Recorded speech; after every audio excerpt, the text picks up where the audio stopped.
नाशिक पुणे सरळमार्गे रेल्वेसाठी व्यापक जनआंदोलन उभं करावंच लागेल.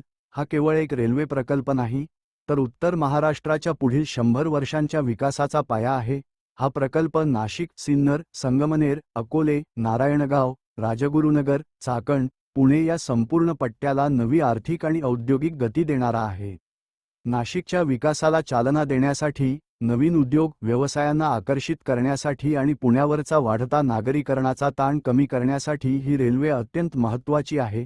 अशावेळी सरळ मार्गावरील रेल्वे रद्द करून तिला वळसा घालणे म्हणजे संपूर्ण प्रदेशाच्या भविष्यासोबत तडजोड करण्यासारखे आहे.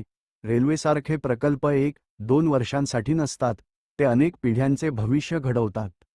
म्हणूनच हा केवळ एका जिल्ह्याचा प्रश्न नसून संपूर्ण उत्तर महाराष्ट्राच्या हक्काचा आणि विकासाचा प्रश्न आहे.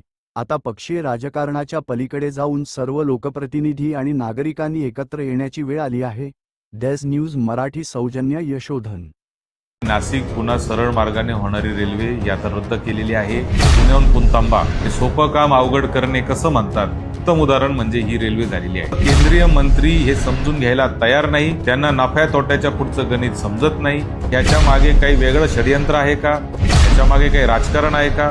जीव तोडून पोट तिडकीने सातत्याने लोक याच्याविषयी भांडतायत. अतिशय असंवेदनशील पद्धतीने सरकार काम करते. आणि ही जर रेल्वे आज आमच्या तोंडचा घास जर या ठिकाणी पळून लावला तर या येणाऱ्या पिढ्या आम्हाला माफ करणार नाही आणि आपल्यालाही माफ करणार नाही. आपल्याला रस्त्यावर उतरावं लागणार आहे. आपल्याला जन आंदोलन उभं करावं लागणार आहे. कालच पुण्यामध्ये केंद्रीय रेल्वे मंत्री अश्विनी वैष्णव साहेब हे आले असता त्यांनी जाहीर केलं की नाशिक पुन्हा सरळ मार्गाने होणारी रेल्वे ही आता रद्द केलेली आहे आणि ती नाशिक, शिर्डी, अहिल्यानगर मार्गे पुण्याला जाणार आहे. मला असं वाटतं की हे अशा पद्धतीने रेल्वे जर ती फिरून नेली तर आमच्या ग्रामीण भागामध्ये एक म्हण आहे का पुण्याहून पुणतांबा, त्या पद्धतीने ती आज या ठिकाणी द्राविडी प्राणायाम ज्याला आपण म्हणतो, म्हणजे सोपं काम अवघड करणे कसं म्हणतात, त्याचं एक उत्तम उदाहरण म्हणजे ही रेल्वे झालेली आहे. खरं तर नाशिकसाठी, अहिल्यानगर जिल्ह्यासाठी आणि पुणे जिल्ह्यातल्या जुन्नर किंवा खेड तालुक्यासाठी ही अत्यंत जीवनदायी अशी रेल्वे आहे. या रेल्वेमुळे फक्त नाशिकचा फायदा किंवा नगरचा फायदा होणार नाही, तर पुण्यावर येणारा जो ताण होता तो सुद्धा नागरीकरणाचा ताण कमी होणार आहे. मात्र केंद्रीय मंत्री हे समजून घ्यायला तयार नाही. त्यांना नफ्या तोट्याच्या पुढचं गणित समजत नाही. त्याच्यामुळे याच्या मागे काही वेगळं षडयंत्र आहे का? याच्या मागे काही राजकारण आहे का? हा देखील एक फार मोठा प्रश्न आमच्या सारख्यांच्या मनामध्ये निर्माण होला आहे. जीव तोडून पोट तिडकीने सातत्याने लोक याच्या विषयी भांडतायत, वर्षानुवर्ष भांडतायत.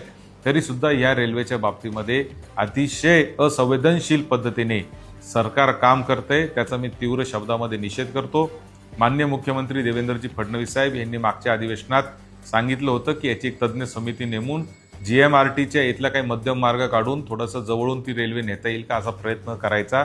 तर मी त्यांना देखील आता 22 तारखेला अधिवेशन चालू होतं, मी भेटणार आहे आणि त्यांना देखील या निमित्ताने विनंती करणार आहे की साहेब याच्यामध्ये लक्ष घाला.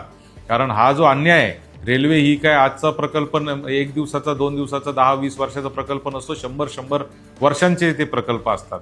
100 वर्षात कधीतरी एकदा एखादी रेल्वे होत असते. आणि ही जर रेल्वे आज आमच्या तोंडचा घास जर या ठिकाणी पळून लावला तर याच्यामध्ये येणाऱ्या पिढ्या आम्हाला माफ करणार नाही आणि आपल्यालाही माफ करणार नाही. त्यामुळे निश्चितपणाने आपण सगळ्यांनी एकत्र येऊन याच्यामध्ये काम करणं गरजेचं आहे.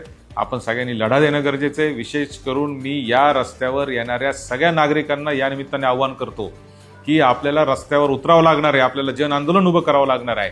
आपण वारंवार पोटतिडकीने आम्ही सातत्याने मागच्या काळापासून सांगतोय. नाशिक शहरातल्या लोकांना देखील याचं गांभीर्य येणं अत्यंत गरजेचं आहे. तर याचा सगळ्यात जास्त फायदा जो आहे तो नाशिकच्या विकासामध्ये होणार आहे. नाशिकचा विकास हा खुंटलेला आहे.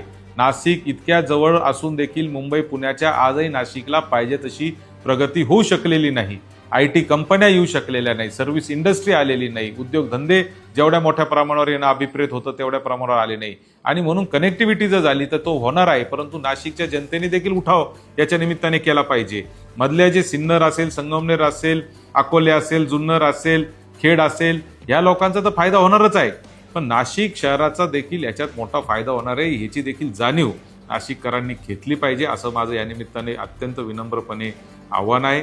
मला असं वाटतं की सगळ्यांनी मिळून एकदा जन आंदोलन करावं. या संपूर्ण रस्त्यामध्ये सत्ताधारी पक्षाचे अनेक आमदार खासदार आहेत. त्यांनी देखील स्वपक्षाच्या विरुद्ध जरी भूमिका मांडण्याची वेळ आली तरी ती मांडली पाहिजे.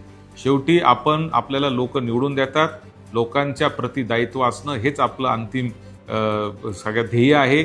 आपण कधी कोणत्या पक्षाच्या किंवा नेतृत्वाच्या किंवा अमुक कोणाच्या तरी दबावामध्ये न राहता आपण सगळ्यांनी समाजाचा जनतेचा आवाज उठवावा असं देखील आवाहन मी या निमित्ताने करतो.